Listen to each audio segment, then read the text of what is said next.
Big boss OTT 3 के finale के बाद हमने की कृतिका और रणवीर से कुछ खास बातचीत। या सबसे पहले तो ये जानना चाहेंगे, क्या आपको लगता है आप टॉप 5 डिजर्विंग थी?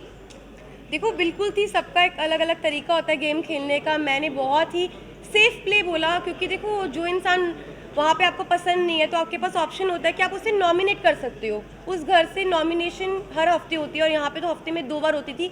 तो मेरे को नॉमिनेशन से मैं बचती थी, क्योंकि लोग मुझे नॉमिनेट इसलिए नहीं करते थे, क्या पता मैंने उनके दिल में जगह बनाई हो और घर में मैं अच्छा कर रही हूँ तभी लोग मुझे नॉमिनेट नहीं करते थे। और नॉमिनेट नहीं हुई तो इसलिए मैं आउट नहीं हुई, इसलिए मैं टॉप 5 में पहुँची। कृतिका, प्रेस कॉन्फ्रेंस के बाद आप बहुत लो हो गई थी, क्योंकि हमने देखा आप जिस तरीके से बाथरूम में रो रही थी। जी। आप कहीं ना कहीं डिमोटिवेट आप भी हो गई थी और अरमान जी भी हो गए थे, क्योंकि उन्होंने कहा कि मैं नहीं चाहता कि मैं विनर बनूं और तुम मुझे नॉमिनेट कर देना। ये लोनेस क्यों? क्योंकि आप लोगों ने कहीं ना कहीं एक्सेप्ट तो कर लिया है कि हमारा रिलेशनशिप है, सब अच्छा है, तो फिर क्यों इतना लो फील किया आपने? देखो, सबसे पहले तो जितने भी लोग हैं मैं सबको ये बोलना चाहती हूँ कि हम तीनों बिल्कुल भी सपोर्ट नहीं करते पॉलीगैमी को। और शादी हो गई है, इसको 7 साल हो गए जब हम लोगों ने शादी की थी। हम लोग सोशल मीडिया पे नहीं थे, चीज़ें हो गई। बस यही है कि हाथ जोड़ के सब लोगों से यही रिक्वेस्ट है कि हम लोग बिल्कुल भी सपोर्ट नहीं करते 2 शादियों को। और उस टाइम पे जब मैं बिग बॉस के घर में थी तो ऑलमोस्ट मुझे 35 डेज़ हो चुके थे। 35 दिन से अपनी फैमिली से दूर थी, पायल से दूर थी, अपने बच्चों की कोई खबर नहीं थी। तो अचानक से इतने सारे लोगों ने जो क्वेश्चन पुट करे, हाँ मैं मानती हूँ कि जो चीज़ें हुई वो एक एक्सपेक्ट मतलब कि बोलते हैं कि वो एक्सपेक्टेड नहीं था जो चीज़ें हुई, और बहुत ही अलग चीज़ है। तो पर जो लोगों के क्वेश्चन थे ना, वो कहीं ना मुझे हर्ट कर रहे थे। और मुझे ये चीज़ सुनने में आई थी कि पायल के बारे में जो लोग बोल रहे थे, तो वो चीज़ों के बारे में मुझे ना टेंशन सी हो रही थी। मतलब कुछ चीज़ें मुझे खाई जा रही थी। और हम बिग बॉस के घर में थे, मेरे पास फ़ोन नहीं था कि मैं अपनी फैमिली को पूछ सकूं क्या वो ठीक है, क्या मेरे बच्चे ठीक है। तो बस एक होता है ना कि आप 35 दिन से भरे हुए थे, और वो उस दिन जो बातें हुई उस बातों से मुझे तोड़ दिया और मैं इमोशनली ब्रेक डाउन हो गई थी। पर फिर जब मैं रोई और मैंने अपनी जो दिल की बात थी अरमान जी से शेयर करी, फिर मैं थोड़ी सी, मेरा जो दिल है वो हल्का हुआ। कृतिका, जिस बात मीडिया को पूरा पूरा दोषी करारा आपने और अरमान जी ने और रणवीर जी ने, कि मीडिया ने आकर ये बोला, क्योंकि मीडिया के पास कोई मुद्दा नहीं था। बाहर बैठे बैठे अगर पायल कॉन्ट्रोवर्सी क्रिएट कर रही खुद ही कि वो डिवोर्स करेगी नहीं करेगी, ऐसा वैसा, आप लोगों को ये ड्रामा आप लोगों ने ब्लेम ऐसे क्यों किया कि मीडिया की ही गलती है, मीडिया ने ये किया, पायल ने ऐसा नहीं बोला होगा? क्या ये बात हेडलाइन बनाने के लिए पायल कर रही थी सब कुछ? तो देखो, अभी तक मेरे को फ़ोन नहीं मिला है, मैं डायरेक्ट घर से आई हूँ। अभी तक मैंने फ़ोन यूज़ नहीं करा। जिस टाइम मैं घर पे थी तो मुझे जो चीज़ पता चली, क्योंकि देखो मैंने घर में ये चीज़ सुनी नहीं थी, ना मैंने देखी, ना अपनी आंखों से देखी, ना अपने कानों से सुनी कि पायल क्या बोल रही है। तो मेरे को एक कहीं ना कहीं अरमान जी को, रणबीर जी, सबको ये लग रहा था कि हो सकता है कि कोई मेरे को फॉल्स स्टेटमेंट दी हो या कोई बात को घुमाया गया हो, क्योंकि जब तक इंसान अपनी आंखों से नहीं देखता, अपने कानों से नहीं सुनता, वो विश्वास नहीं कर सकता।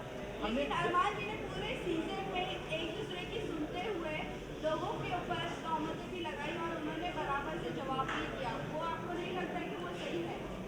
अगर लवकेश के बारे में कोई आकर बोल रहा है कि वो चेकआउट कर रहा है, तो वो बराबर से उनको ऐसा लग रहा है कि हाँ वो सच बोल रहा है। लेकिन जब हम आकर कोई मीडिया आकर आपको बोल रही है तो वो आपको गलत लग रहा है। वहीं मुनव्वर ने भी आके सेम बात बोली, डिवोर्स वाली बात, तब भी आपको नहीं यकीन हुआ?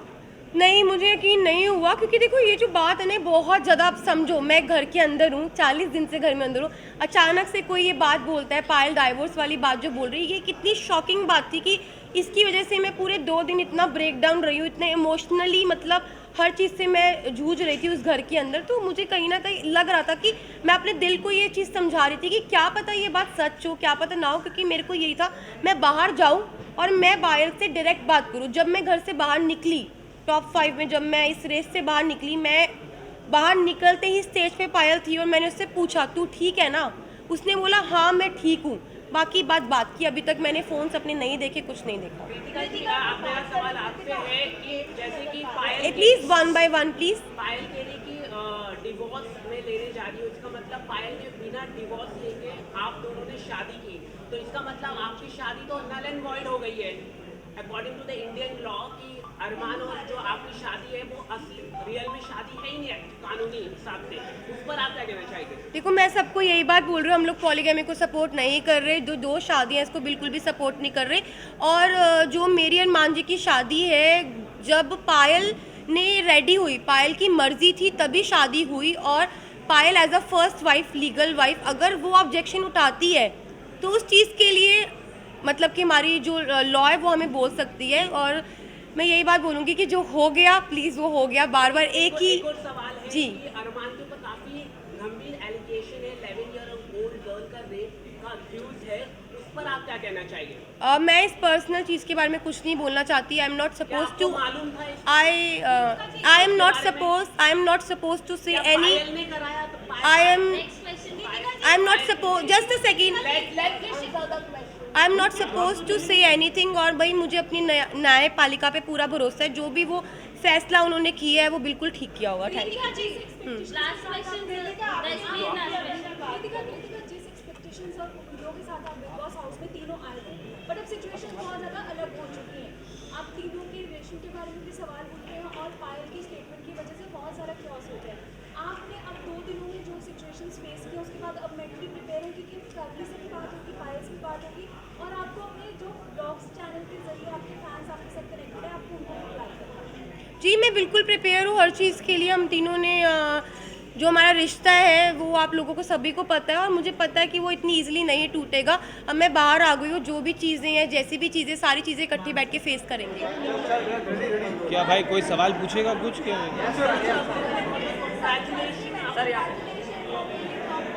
Thank you.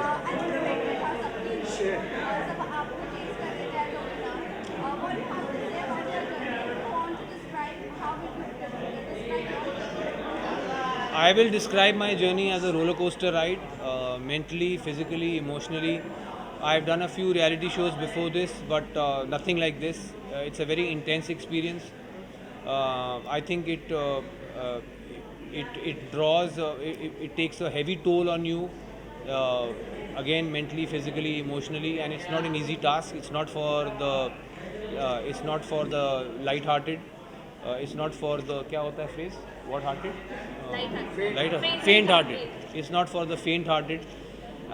I have survived, and I think I have come out stronger. सना और आपके बीच एक झगड़ा हमें हमेशा देखने के लिए मिला है, और लोग ये भी कह रहे हैं कि एक सीनियर अपने जूनियर से इस तरह से कैसे बात कर सकता है, और एक जूनियर अपने सीनियर से इस तरह से कैसे बात कर सकता है। उसके ऑर्डर में ही आपका जवाब है। अगर जूनियर ऐसे बात करेगा तो सीनियर ऐसे ही जवाब देगा। रणवीर सर, मैं आपसे जानना चाहती हूँ, क्या इस तरह से बात करना आपके लिए और उनके लिए सही था, जो हमने बिग बॉस के घर के अंदर देखा? उनके लिए बिल्कुल सही नहीं था, मेरे लिए बिल्कुल सही था। Next question. You are done, you done 3 question. चलो नेक्स्ट। एनीवन? कोई क्वेश्चन है क्या? उठूं?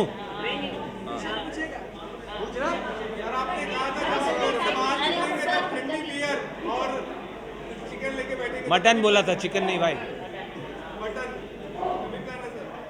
जैसे तुम लोग छोड़ोगे भाई। रणवीर सर, आगे की क्या प्लानिंग है आपकी? कुछ आप बताना चाहेंगे? क्या आगे क्या करना चाहिए? कोई खतरों को खिलाड़ी आप करना चाहेंगे अलग अलग? दोस्त, आपकी उम्र शायद बहुत कम है। मैं ऑलरेडी 11 साल पहले खतरों के खिलाड़ी कर चुका हूँ। रोहित सर का पहला सीज़न था। मेरा कोई कोर एम्बिशन नहीं है रियलिटी टीवी। ये मैं सिर्फ बीच में जब टाइम होता है, काम नहीं होता, तो मैं रियलिटी टीवी शो कर लेता हूँ एक्सपीरियंस के लिए। अब ये ख़त्म हुआ है। 42 डेज़ के बाद मैं बाहर आया हूँ, और मेरा अपना करियर है एक्टिंग में, फिल्म्स में, सीरीज़ में, जिसके पास मैं वापस जाऊँगा, और अपनी फैमिली के पास, अपने दोस्तों के पास वापस जाऊँगा। क्या सर? सना ट्रॉफ़ी जीतने के बारे में मैं यही कहूँगा कि बिग बॉस का और जो जनता ने जो वोटिंग हुई है उसको मैं सर आंखों पर मानता हूँ। हालांकि मेरे हिसाब से उनसे कहीं ज़्यादा डिज़र्विंग लोग थे जीतने के लिए। सर, बिग बॉस एक रियलिटी गेम है, पर कहीं ना कहीं लोग कह रहे हैं इस बार बिग बॉस ने एक रियलिटी गेम खुद से खेल दिया, क्योंकि जिस तरह से लवकेश, अरमान मलिक जैसे लोगों को घर वालों के वजह से बाहर गए, ना कि वोटों के दौरान, काफ़ी लोगों का कहना है ये अनफेयर है। इस पर आपका क्या? बिल्कुल अनफेयर नहीं है।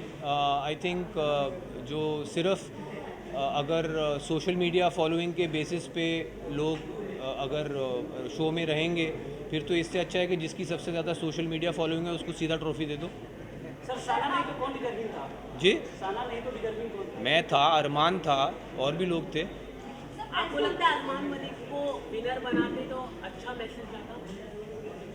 यार उसको मतलब मैसेज का क्या, जो अच्छा उस घर में जो अच्छा कर रहा है वो जीतना चाहिए, उसमें मतलब मुझे समझ में नहीं आया आपका सवाल। सर प्रेस कॉन्फ्रेंस के बाद आपने अरमान जी को सपोर्ट किया था और मीडिया को आप जिन लोग बैठकर ब्लेम कर रहे हैं सर, ये यहाँ पर आप कितना कैसे जस्टिफाई करोगे इस चीज़ को? मैं समझता हूँ जो सवाल कुछ मीडिया वालों ने अरमान जी से पूछे थे वह कम्प्लीटली आउट ऑफ ऑर्डर। तीन कंसेंटिंग अडल्ट्स किस तरह अपना जीवन चलाना चाहते हैं, आई डोंट थिंक इस तरह के सवाल आने चाहिए थे। एटलीस्ट मैं, हालांकि मैं अपने आप को लिबरल नहीं मानता हूँ, बट इतना लिबरल तो मैं भी हूँ कि अगर तीन कंसेंटिंग अडल्ट्स अपने किसी अरेंजमेंट में खुश हैं, मैं नहीं समझता हूँ उसमें किसी को आपत्ति कोई होनी चाहिए। लेकिन सर यार आप दोनों ही सवाल पूछ रहे हो, बीच वालों के कोई सवाल हैं कि नहीं? लेकिन सर आप कह रहे हैं कि कंसर्न है, लेकिन हमारा देश का कानून अलाउ नहीं करता है कि आप इस तरह के। तो वो एक काम करिए ना, आप कानून व्यवस्था को कहिए कि अप्रोच करें जानने के लिए क्या है। Guys, last question, please.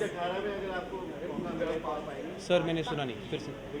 18 में बिग बॉस मैंने एक बार कर लिया, मेरे लिए बहुत। सर आपने कहा काम को लेकर कहा है कि काम नहीं है, जस्टिस या काम नहीं मिल रहा है। भाई सुनने दो ना, मैडम का 5वां सवाल है, ध्यान से सुनो। हाँ, क्या प्रॉब्लम? आई होप आपको प्रॉब्लम ना हो। मैं तो दूसरों से हैरान हूँ कि वो आपको पूछने दे रहे हैं बार बार। चलिए पूछिए। सर, मैं आपको कोई और पूछना अच्छा पूछिए। ये सवाल है कि आपको काम को लेकर ज़्यादा यहाँ पर मैंने बात की कि काम नहीं है या काम नहीं मिल रहा है। काम नहीं मिल रहा नहीं, मैंने कहा मेरे पास उस वक्त कोई काम नहीं था, और जो प्रोजेक्ट्स मैंने ऑलरेडी शूट किए हुए थे वो रिलीज़ नहीं हो रहे थे, तो मेरे पास एक गैप था मेरे कैलेंडर में जहाँ पे कुछ नहीं था मेरे पास, और मेरा बेटा आउट ऑफ द कंट्री छुट्टियों पे जा रहा था, तो जो आउट ऑफ टच रहना पड़ता है फैमिली के साथ, इस वक्त मैं वो कर सकता था, तो इसीलिए मैंने ये पकड़ा। That's it. Thank you. Thank you. Thank you. भाई साहब उनका ख़त्म होने दीजिए, अभी रिलीज़ नहीं हुआ है। मुझे अभी पता लगा है कि वो रिलीज़ अभी पता लगा है यहाँ आने से पहले। मैं 42 डेज़ कैप्टिविटी में रहा हूँ, फैमिली फ्रेंड्स और दुनिया से कटा हुआ, तो मुझे अंदाज़ा नहीं है, बट मुझे खुशी है कि मेरे बाहर आते ही मेरा जो काम रिलीज़ नहीं हो रहा था वो रिलीज़ होने वाला है, एंड आई होप आप सब इसी इंथुजियाज़म से उसके लिए भी मुझे मिलेंगे। सर अरमान की शादी में आपने कहा था कि बॉलीवुड में ऐसे कई बार हुआ है, होता है। बॉलीवुड में ही नहीं, मैंने कहा दुनिया, का भी नाम लिया सर आप। बॉलीवुड दुनिया में ही है ना, कि कहीं और है? हाँ, यार मैं बोल रहा हूँ बॉलीवुड में भी, दुनिया में भी बहुत लोगों के ऐसे रिलेशनशिप्स हैं। लिबरल्स की दुनिया में मैं खुद जानता हूँ, बहुत अर्बन एरियाज़ में बहुत लोगों के ऐसे रिलेशनशिप्स हैं जो पब्लिक नहीं है। अब ये इनके रिलेशनशिप पब्लिक हैं, तो आप लोग Sir, last question.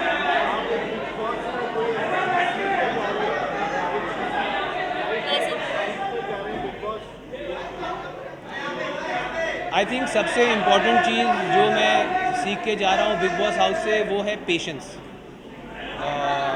Thank you. बस यहाँ पे पिक्चर दो। यहाँ पे पिक्चर दो। बस आदि यहाँ आदि वहाँ चलो।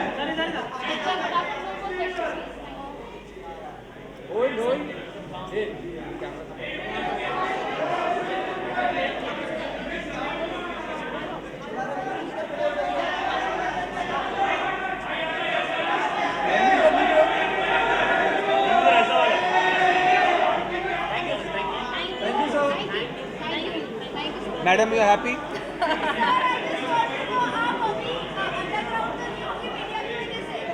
अंडरग्राउंड अभी तो होके आया हूँ, अब इससे ज़्यादा अंडरग्राउंड तो मेरी कबर खोद दो तुम लोग। सर यहाँ से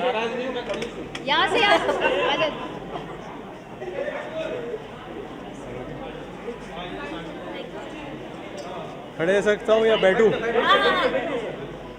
ओके बताइए।